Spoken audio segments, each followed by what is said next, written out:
Tax administration has some very interesting data. We have all data about income of our citizens. And these data are very important for calculation of social transfers. So Slovenian legislation is also demands interchange of data between government institutions whenever it is possible. And government institution must not demand this from the citizen. And we see here a lot of manual work, a lot of some things that citizens should do through this G2G service. Also, we have some very bad data from municipalities for property tax, data for property tax. We also here plan some additional services. And now the other service. This was for system of e-taxation.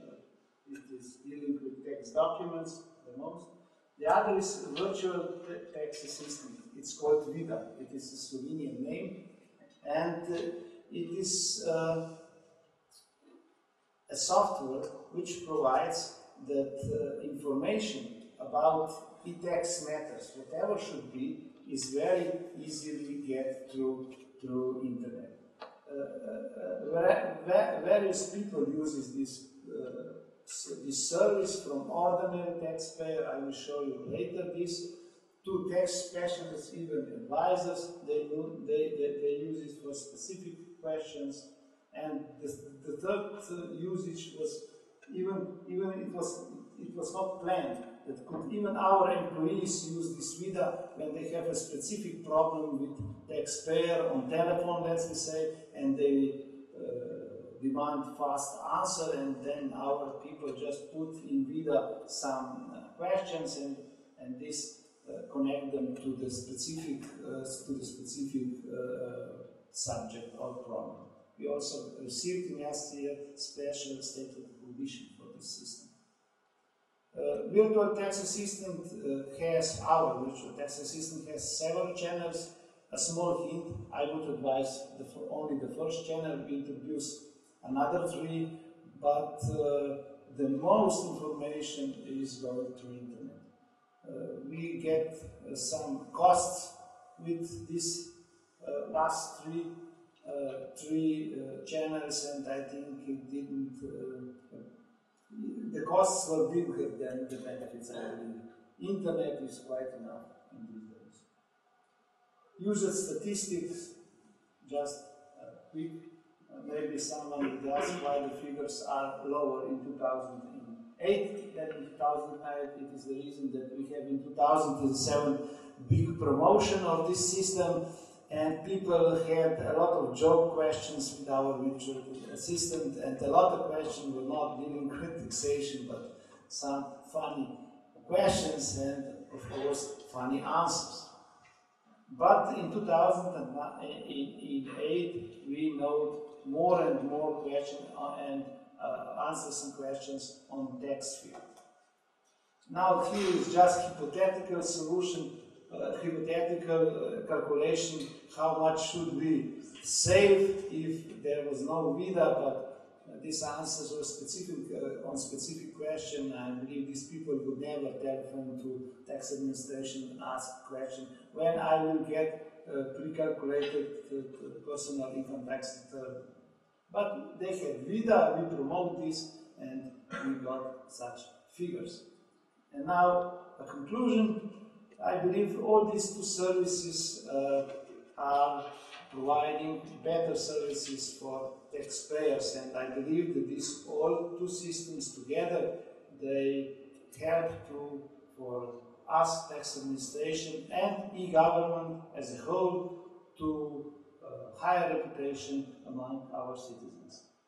That would be for myself, and now just maybe 5 minutes, no more. 5 minutes, a small presentation of VIDA and Open Hair. Tax administration usually is very serious organization, you know, and some people would never go to tax administration pages, you know, never. But when they come to our pages, they see what we offer, and I believe many people then use this software also for tax reasons. My question is after compliments for your switching to electronic form of the documents.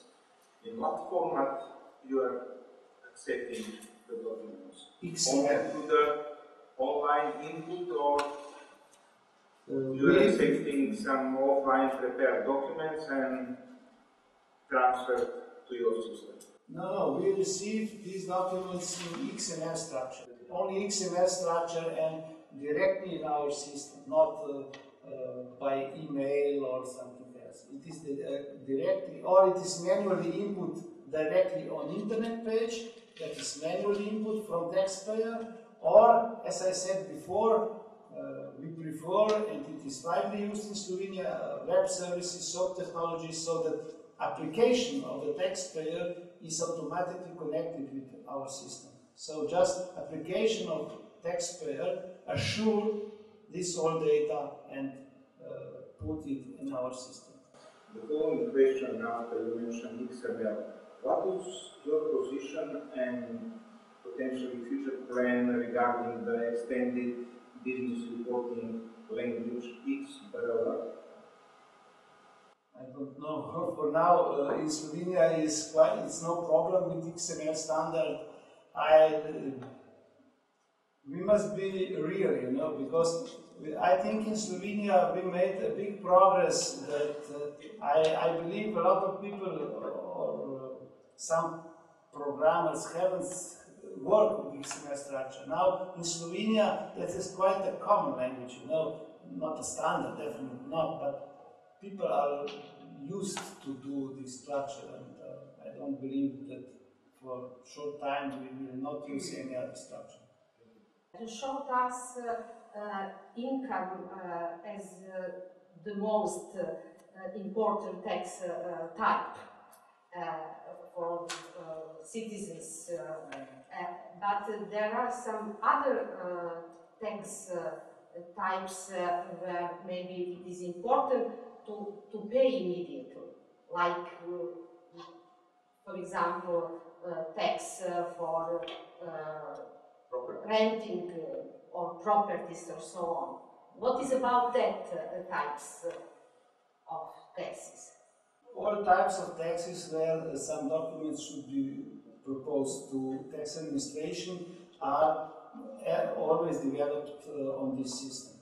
But in Slovenia we have from former Yugoslavia a special way of payment, and a lot of this way of payments remains. So the payments always go through the banks and through the special institution which is providing the payment. So that this is two different systems. And through this system of banking system and another institution, we got an information of payment through the different system, not this system.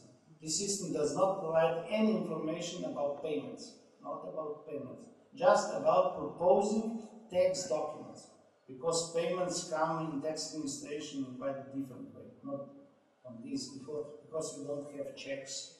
Even now we are introducing some cashes where money can be paid, and also this part of transfer will come through the payment systems, you know, through bank.